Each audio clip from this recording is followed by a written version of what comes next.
Ahmedabad civil સુપ્રિન્ટેન્ડન્ટનો એક video viral થયો છે। ડોક્ટર રાકેશ જોશીનો વિડીયો વાયરલ થયો। ખોડિયાર મંદિરમાં સુપ્રિન્ટેન્ડન્ટે દાણા જોડાવ્યા છે। સિવિલ હોસ્પિટલ પાસે આવેલું આ મંદિર ખસેડવાનું છે।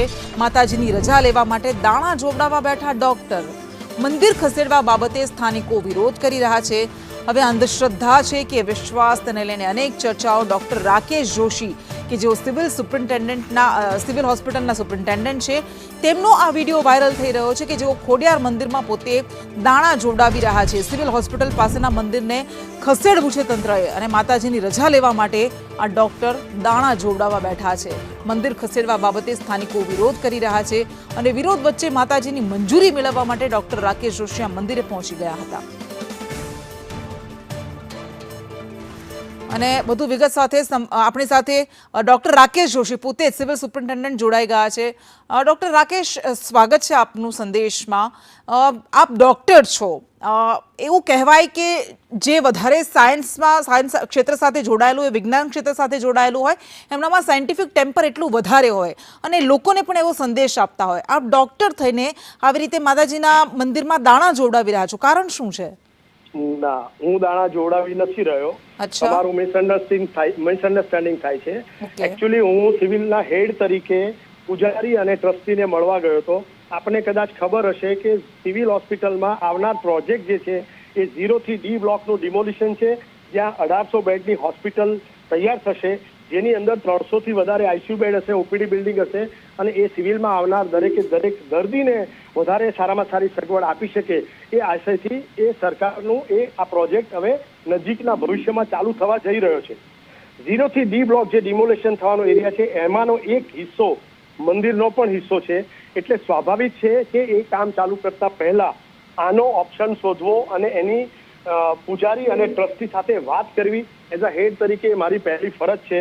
કોઈ પણ આ મંદિર બી એક દરેક વ્યક્તિની આસ્થા સાથે જોડાયેલું હોવાથી કોઈ પણ દિવસ એનું વન સાઇડેડ ડિસિઝન ન હોય અને એના ભાગરૂપે મેં એમના સાથે વાત કરી। એમણે એવું કહ્યું કે સાહેબ આપણે રવિવારે જ આવવું પડશે અને રવિવારે આવશો તો અમે અમારા માતાજીને પૂછીને તમને જવાબ આપશું।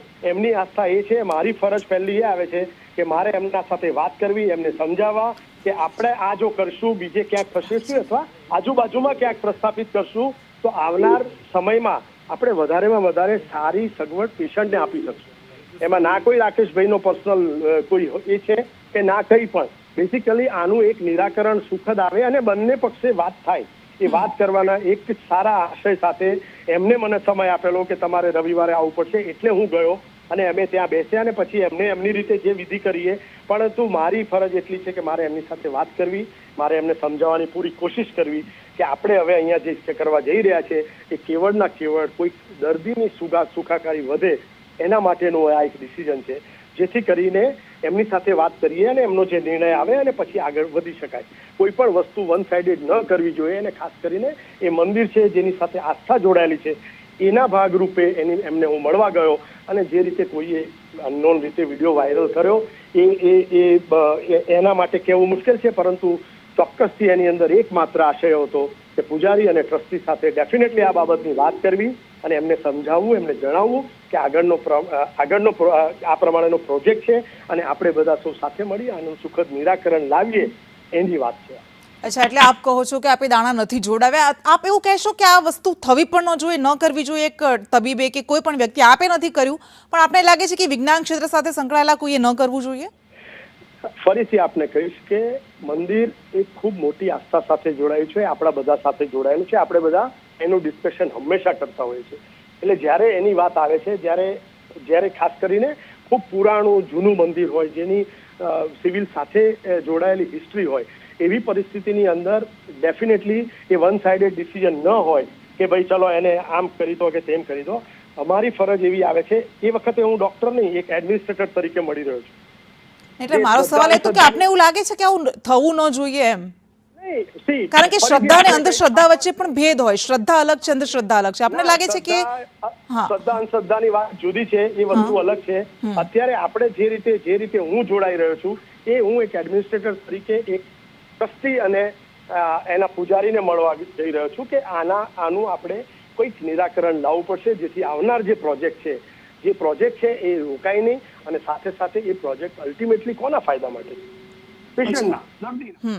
અચ્છા, તો સ્થાનિકો વિરોધ કરી રહ્યા હતા મંદિર ખસેડવાને લઈને, તો એમના દ્વારા અત્યારે પૂજારી તરફથી આપ કહી રહ્યા છો કે ગયો હતો હું વાત કરવા માટે, તો એમના તરફથી શું પ્રતિક્રિયા આવી છે, કેવો રિસ્પોન્સ છે? એમને અત્યારે ના જ પાડી છે, એમને ઓપ્શન તો આપવામાં આવેલા છે કે તમે કહેશો ત્યાં બનાવી શકશું, પરંતુ અને આ બધી વસ્તુ કેવી છે કે એ પછી એ મારા કામની બહાર છે. મારી પહેલી ફરજ આવે છે કે વાત કરવી, ડિસ્કસ કરવું, સમજાવવું, પછીનો નિર્ણય, ડિસિઝન એ આગળ વિચારશું શું કરશું એ. પરંતુ વાટાઘાટો કર્યા સિવાય વન સાઇડેડ કંઈ પણ વસ્તુ ન થઈ શકે એવું ચોક્કસપણે હું પણ માનું છું, અને ખાસ કરીને જ્યારે મંદિરની વાત હોય, અને ખાસ કરીને એવું મંદિર છે જે ખૂબ જૂનું છે અને જે સિવિલ સાથે વર્ષોથી જોડાયેલું છે, એટલે એ પણ એક સેન્સિટિવ મુદ્દો છે. બંને વસ્તુ એવી છે જેનું હું એમ માનું છું કે વાટાઘાટો અને ડિસ્કશન ખૂબ જરૂરી હોવાથી એ મેં મારા તરફથી, મને એવું લાગે છે કે મેં પોઝિટિવ સ્ટેપ લીધું. એમને કહ્યું એ પ્રમાણે એમની પાસે ગયો, એમને વાત કરી કે આપણે આના માટેનું કંઈક સુખદ નિવારણ લાવવું પડશે. ઠીક છે સર, ખૂબ ખૂબ આભાર આપનો સંદેશનું સાથે વાત કરવા માટે.